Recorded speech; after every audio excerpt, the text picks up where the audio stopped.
అత్తయ్య గారు, ఏమిటి వైరాగ్యం? నా ప్రయాణం ముగిసింది ముక్తా. పాత నీరు పోయి కొత్త నీరు రావాల్సిన సమయం ఆసన్నమయ్యింది. అంత మాట అనకండి అత్తయ్య గారు. ఈ ఇంటి ఇలవేల్పు మీరు, మా కులదైవం మీరు. ఆశీస్సులందించే చెయ్యి చాచి ఆశించే స్థాయికి దిగిరాకూడదు. మీ చెయ్యి ఎప్పుడూ పైనే ఉండాలి. నాయనమ్మా, ఇలా మిమ్మల్ని చూడలేకపోతున్నాను నాయనమ్మా. అవునత్తయ్య, గర్భగుడిలో అమ్మవారిలా కనిపించే మీరు ఏ పూజలకు నోచుకొని శిలా విగ్రహంలా కనిపిస్తుంటే చూసి తట్టుకునే శక్తి మాకు లేదత్తయ్య గారు. బాధపడకండమ్మా. నేనున్నా, పైనున్నా, మీతోనే ఉంటాను.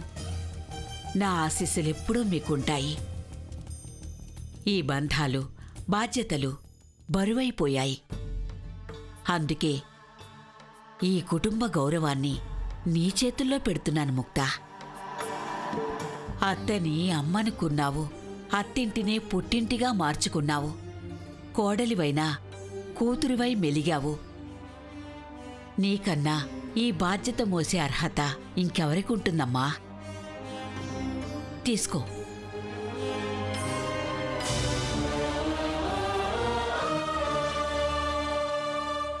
ఏనాటికైనా గౌరితో పాటుగా మన వారసురాలు ఈ ఇంటికొస్తుంది. ఆ బిడ్డని నా అంశగానే ఆదరించండి. యావదాస్తిని తన చేతిలోనే పెట్టండి. ఏ సంశయాలు వద్దు. ఆ బిడ్డే మన వంశాన్ని ఉద్ధరిస్తుంది. రాజ్యలక్ష్మీదేవి రూపాన్ని ధరిస్తుంది. మిమ్మల్నందర్నీ చల్లగా కాపాడుతుంది. ఈ అప్పగింతలన్నీ ఎందుకు అత్తయ్య గారు? కాదనకు తల్లి. జాగ్రత్తగా ఈ ఇంటిని కాపాడుకో. రాబందుల రెక్కల చప్పుళ్ళు వినిపిస్తున్నాయి. దాయాదుల కన్ను మనమీద పడింది. మొదటిసారి నా ఇంట్లో విషప్రయోగం జరిగింది.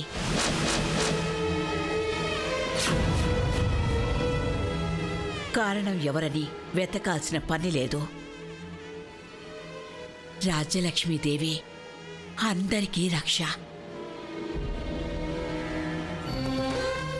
సుమంగళిగా వర్ధిల్లు తల్లి.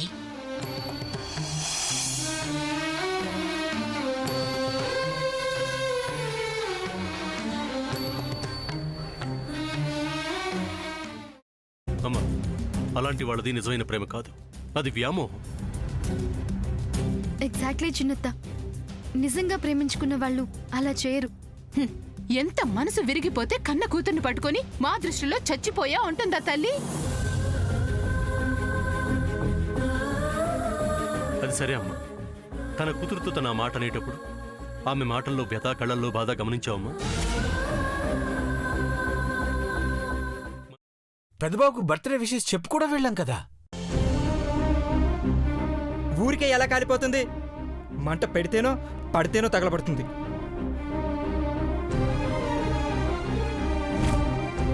కరెక్ట్ చిన్నబాబు, నీకొచ్చినట్టే నాకు డౌట్ వచ్చింది. పార్వతే షర్టును తగలబెట్టిందనుకుంటా.